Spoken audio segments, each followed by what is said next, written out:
ever feel like you're walking a tightrope, trying to balance what you do with what's already been done for you? Yeah. It's a question that sits right at the heart of today's deep dive, Grace and Works. Oh, a big one.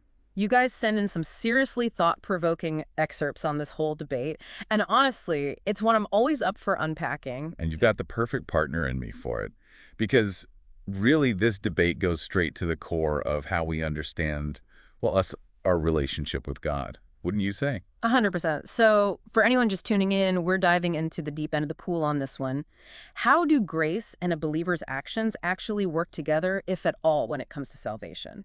A question that has sparked, no joke, centuries of debate. Centuries, wow. Which should tell you right there, it's not a simple answer we're going to land on. But I think a good starting point is grace itself. Your sources define it as unmerited favor from God. What comes to mind for you when you hear that, host speaker? Unmerited favor. I mean, that's huge, right? The unmerited part, especially. We don't earn it. It's purely a gift. And that seems to be backed up by, well, what we see all over the New Testament. Absolutely. Ephesians 2:8-9 especially hits this home. For it is by grace you have been saved, through faith, and this is not from yourselves, it is the gift of God, not by works, so that no one can boast. I mean, talk about laying it all out there. It really does. But, and I'm sure you're with me on this, the New Testament also puts a lot of weight on good works. So then how do we reconcile that? It's all about understanding the why behind the action. Yeah. When we look at James 2:110, he says, faith by itself, if it does not have works, is dead. Right. Gets you thinking. It's easy to feel a tension there, Yeah. but it's less about contradiction and more about, I think, clarification. Okay, I like where you're going with this. Break it down for us. Think of it this way. Good works, they don't earn us salvation. They're the fruit of it. It's like this natural overflow of a heart that's been, well, genuinely changed by God's grace. So it's less about us frantically checking things off a to-do list to get into heaven and more about living out the transformation that grace hopefully brings about. Exactly. And Ephesians 2:2 even supports that idea. We are, as Paul writes, created in Christ Jesus for good works. They're woven into the very fabric of our new life as believers, not a bargaining chip to get in. Okay, yeah, that makes sense. But here's where things get even more interesting. Because different branches of Christianity, they've all got their own, let's say, unique ways of understanding this relationship between grace and works. You're telling me my notes here have a whole section on Reformed theology, and they really seem to double down on that grace alone, faith alone idea. Right, and there's a historical reason for that too. This emphasis on God's sovereignty, that he ultimately chooses who will be saved, that traces back to, well, figures like John Calvin way back when. It was actually a cornerstone of the whole Protestant Reformation. Wow. So much history packed into one little phrase almost. But then what about our free will? I mean, where does that fit into the picture? That, my friend, is the million-dollar question, isn't it? Yeah. Theologians have been going back and forth on that one for, well, you guessed it, centuries. But it's definitely something worth digging into if you're interested in Reformed theology, for sure. I bet. Now, Wesleyan theology, on the other hand, they offer a slightly different perspective. Yeah.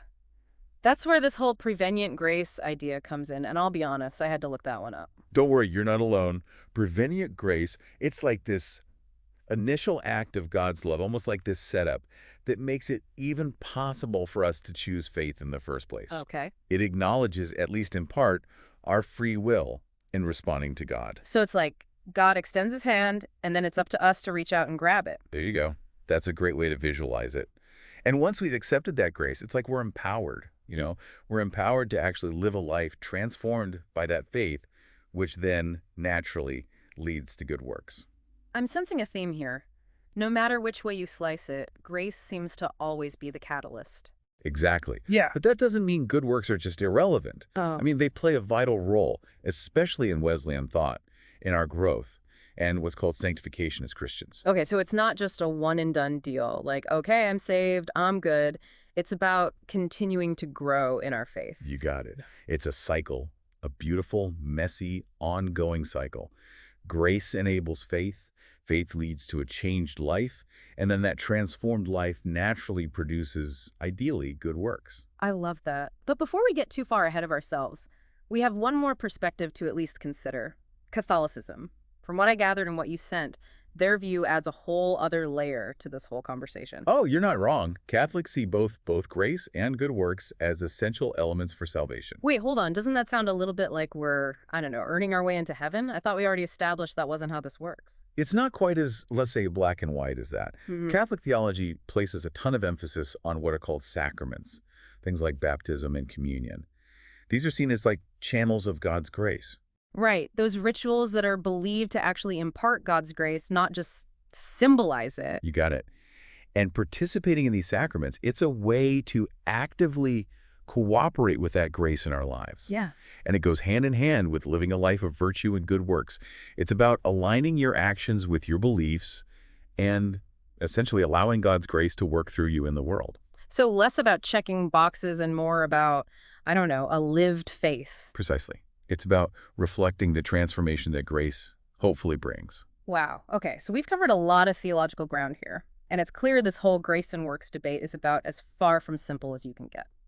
But before we get totally lost in the weeds of theology, I'm curious, what does this actually mean for our daily lives? Like, what does it look like to wrestle with this tension between grace and works out in the real world? That's the million-dollar question, isn't it? How do we take all this heady theological stuff and actually apply it to our everyday lives? Yeah, it's easy to get lost in the abstract, for sure. So for someone like me, just trying to, I don't know, wrap my head around this whole grace and works thing, what's the takeaway? Like, what actual difference does it make? Well, if we're kind of zoom out, look at the bigger picture here, I think the most important thing to remember is the freedom.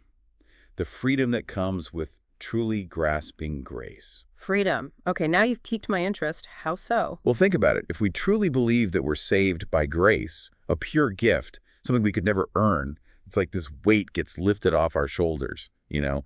We're freed from that constant pressure to perform, to somehow earn God's favor. Right, right. It's not about being good enough because, well, our righteousness, it comes from Christ. Wow. Yeah, that's kind of a game changer when you put it like that. It's not about us like striving to be worthy. It's about accepting that we already are worthy through grace. Exactly. And from that place of freedom and gratitude, that's where good works.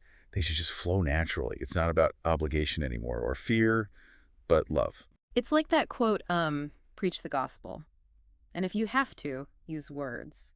Our actions, they speak volumes, don't they? They do, 100%. It's about letting our lives, the way we live, reflect that transformative power of grace. It's about extending that same grace that we've received to those around us, wouldn't you say? Absolutely. Less about racking up brownie points with God and more about, yeah, letting that love just spill over into everything we do. But okay, I have to ask, if we're freed from this striving for salvation, does that mean we're just totally off the hook in terms of how we live? Like, does it even matter what we do? Now that's where it gets really interesting. Because if our good works aren't about getting us into heaven, then, well, what is their purpose? What impact do they actually have in the grand scheme of things? Now, that's a question I've wrestled with myself. It's easy to fall into that line of thinking like, well, if it's not about me earning my way in, then what's the point of even trying to live a certain way? It's a question that's echoed through the halls of theology for centuries, really. It forces us to grapple with the very nature of faith and purpose, and even, I think, God himself. It's like we've stumbled into a paradox. We're saved by grace, not by anything we do. But then, Oh, what are we supposed to do with that grace? it's a real head scratcher, I'll give you that. But what if, and I'm, tossing this out there, what if the whole point of good works, it isn't about us gaining something for ourselves at all? Okay, now you've got me really curious. Go on. What if it's about reflecting God's love, his character, out there in the world? What if it's about, being an instrument of his grace, bringing healing, hope, maybe even a little justice to a world that so clearly needs it? So less about, like you said, earning and more about embodying. Exactly. Letting our light shine. Just like Matthew 5:10-11 talks about, let your light shine before others so that they may see your good works and give glory to your Father who is in heaven. It's about joining in on what God's already doing, bringing his kingdom here. That's a powerful way to look at it. Shifting the focus from what we get out of it to what we can contribute because of it. And that kind of perspective, it can radically change how we live. Yeah. I mean, we're not just checking things off a list anymore. We're letting our hearts be transformed by grace, so then our actions, they just naturally flow from that place. A place of love, compassion, and wanting to I don't know, make a difference. It's beautiful, really. Our lives lived in response to grace become these ripples of kindness, love, spreading out and touching the lives of others. And it's not about, like we said, earning our way, but maybe more like lighting up the path for ourselves and for everyone around us. And who knows how far those ripples might go, right? Even our smallest acts of kindness, compassion, or just speaking up for what's right, those things can have an impact we can't even imagine. That's an incredible thought, that our lives, when they're lined up with grace, could be that powerful. It's a challenging thought too, Yeah. Makes you look inward and ask, why am I doing what I'm doing? Yeah. Are we acting out of fear, obligation, or a genuine desire to share that same grace we've been given? That's a powerful question. And honestly, I think it's the perfect one to leave with you, our listeners. If, like we've been digging into today, good works are really an expression of the grace we've already received, then what will your life reflect? How will you choose to be an instrument of that grace? It's definitely something to chew on. And with that, we're wrapping up this deep dive into, well, the fascinating and sometimes perplexing relationship between grace and works.